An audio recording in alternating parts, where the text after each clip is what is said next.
jemaat Tuhan, saat ini kita tidak beribadah dan berkumpul di satu tempat seperti biasa, tetapi kita beribadah di rumah-rumah, di rumah kita masing-masing.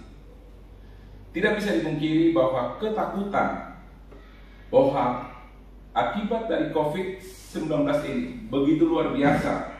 Itu melanda semua negara, semua bangsa, dan termasuk bangsa Indonesia.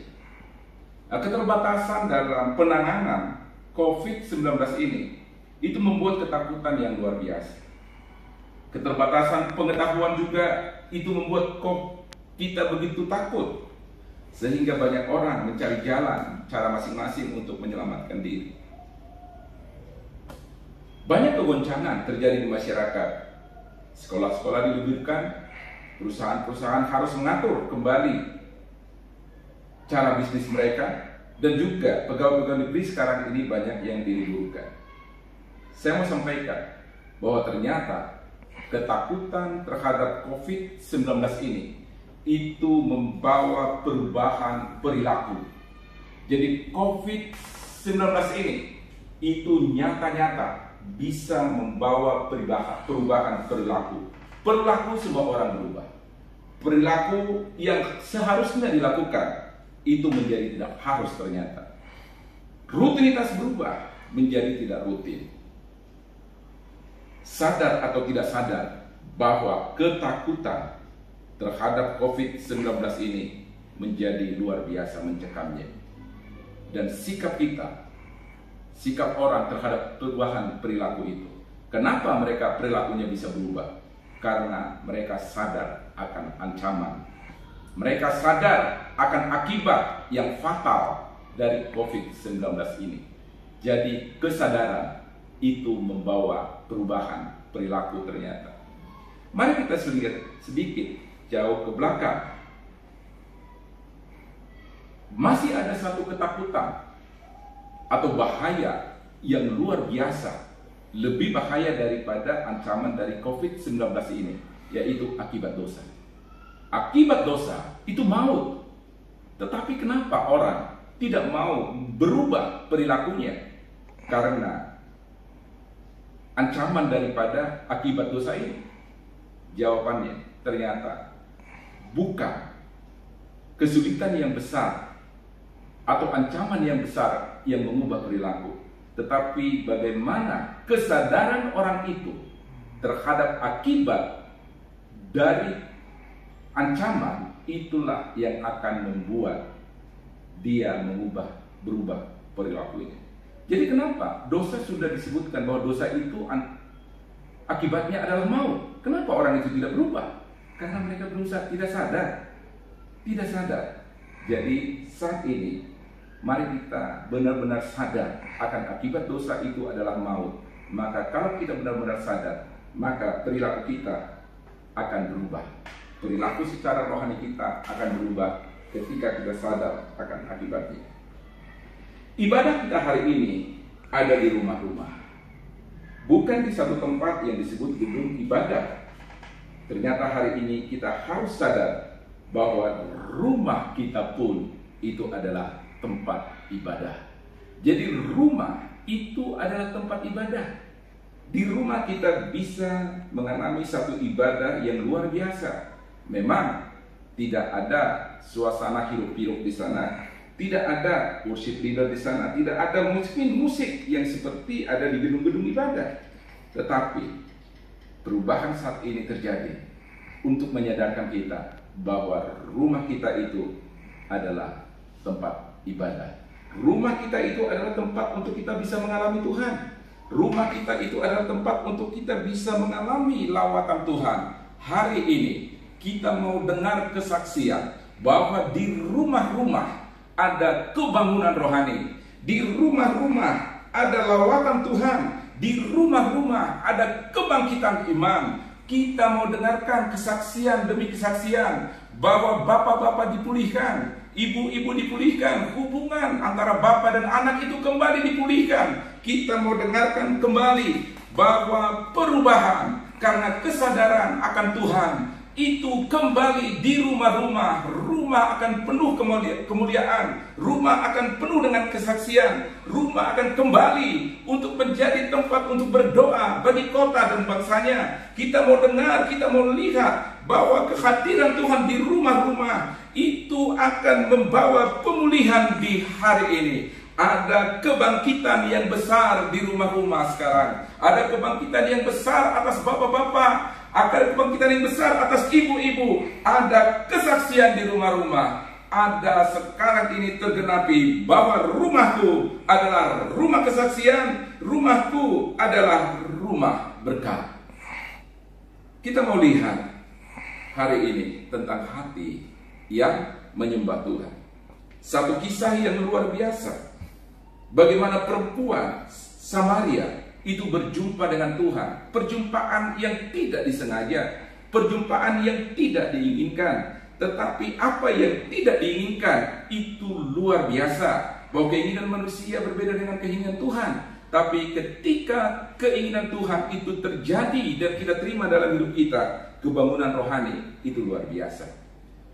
Ketika Tuhan Yesus bercakap-cakap dengan perempuan Samaria ini, dikatakan, tetapi saatnya akan datang dan sudah tiba sekarang bahwa penyembah-penyembah benar akan menyembah Bapa di dalam roh dan kebenaran, sebab Bapa menghendaki penyembah-penyembah demikian. Ternyata hal yang utama yang harus kita persiapkan ketika kita menyembah Tuhan, hal yang utama yang harus kita persiapkan ketika kita mau memuji, menaikkan pujian kepada Tuhan, bukanlah gedung, bukanlah alat musik, bukanlah segala suasana dan dekorasi yang lain. Tetapi yang harus kita persiapkan adalah hati yang benar, tulus, murni. Karena kita akan didapati, kita akan berkenan di hadapan Tuhan sebagai penyembah yang benar ketika kita menyembah Dia di dalam roh dan kebenaran. Kebenaran tidak bisa digantikan dengan dekorasi. Kebenaran tidak bisa digantikan dengan apapun aksesoris yang ada di dalam ruang-ruang gedung ibadah. Kebenaran itu adalah kehadiran Tuhan di atas segala-galanya. Dan kita menyembah Dia dikatakan di dalam roh. Bukan karena kedagingan, bukan karena hawa nafsu, bukan karena apapun yang kita lihat. Tetapi kita menyembah Tuhan dalam roh dan kebenaran. Inilah yang Tuhan cari. Dan ini akan kita lihat bahwa di rumah-rumah sekarang ini Tuhan menemukan keluarga-keluarga, Tuhan menemukan bapak-bapak, Tuhan menemukan anak-anak yang menyembah Tuhan di dalam roh dan kebenaran. Ada seruan kebenaran di dalam Tuhan. Tuhan temukan di dalam rumah-rumah saat ini. Pastikan bahwa di rumah Bapak Ibu ada penyembahan kepada Tuhan, menyembah Tuhan di dalam roh dan kebenaran. Ketika perempuan Samaria ini hidupnya sudah diubahkan oleh Tuhan, dia menerima, dia bisa menyembah Tuhan dalam roh dan kebenaran, sekalipun mereka ada di dalam satu tempat, yaitu di sumur, ruangan yang terbuka. Orang Samaria ini mengalami kebangunan rohani. Orang Samaria ini, perempuan Samaria ini mengalami kebangunan rohani yang luar biasa. Perjumpaan dengan Tuhan bukan ternyata di gedung, bukan di tempat-tempat yang khusus, tetapi dimanapun, termasuk di sumur pun, dia bisa mengalami perjumpaan dengan Tuhan. Saya percaya di rumah kita, di kamar tamu, di halaman, di ruang masak, kita bisa mengalami Tuhan. Kita bisa menyembah Tuhan. Karena penyembahan kepada Tuhan adalah menyembah Dia di dalam roh dan kebenaran. Tuhan mencari penyembah-penyembah yang demikian.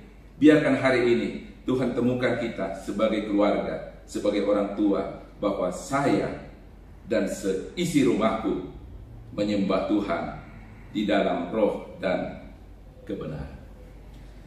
Kata penyembahan pertama sekali dalam Alkitab itu tertulis di dalam Kejadian 22 ayat 5. Nah, ini adalah satu peristiwa di mana Abraham bersama anaknya. Dia berkata, aku dan anak ini akan pergi ke sana dan kami akan sembahyang. bahwa ada sesuatu usaha, ada satu pengorbanan, ada satu tekad bahwa aku dan anak ini ke sana untuk sembahyang. Mari Bapak Ibu, kita mulai hari ini, kita mulai ibadah kita di rumah dengan satu tekad, aku dan istri dan anakku, kami akan sembahyang. Ada satu tekad, kami akan sembahyang. Memang kalau ada satu tekad, di sana ada pengorbanan, di sana ada pilihan, di sana ada ketaatan, di sana ada kesadaran untuk melakukan perintah Tuhan. Jadi di tengah-tengah kesibukan Bapak Ibu saat ini di rumah, pastikan ada satu tekad, ada satu ketaatan bahwa saya dan anak ini, saya dan istriku akan meluangkan waktu 1-2 jam untuk kami beribadah kepada Tuhan. Dan luar biasa, ketika Abraham dan anaknya Ishak itu mereka ada di bukit pengorbanan pada saat itu, mereka bukannya mengorbankan, Abraham bukannya menyembelih Ishak, tetapi dia mengalami perjumpaan dengan Tuhan. Ada kebangunan rohani di sana. Percayalah, di tengah-tengah kita menyembah Tuhan dengan penuh ketaatan, dengan penuh pengorbanan, di sana ada kebangunan rohani. Hati yang menyembah bukanlah hati yang fokus kepada diri sendiri. Bukan kita sedang mencari kepuasan kita, bukan kita sedang mencari apa yang kita butuhkan saat ini, tetapi menyembah itu adalah kita tersungkur di hadapan Tuhan. Kita tersungkur dengan kerendahan hati, kita tersungkur dengan fokus kepada Tuhan, fokus kepada kuasa Tuhan, fokus kepada kemuliaan Tuhan. Dan dikatakan bahwa persembahkanlah sebagai ekspresi kita, persembahkanlah tubuhmu, dikatakan persembahkanlah tubuhmu sebagai persembahan yang hidup di hadapan Tuhan, yang kudus di hadapan Tuhan. Hari ini mari sama-sama kita sebagai keluarga Tuhan, kita berdoa agar seisi rumah kita itu benar-benar dipersembahkan kepada Tuhan. Hati yang menyembah Tuhan akan mengubah cara hidup kita, akan mengubah perilaku kita menjadi perilaku yang sesuai dengan firman Tuhan.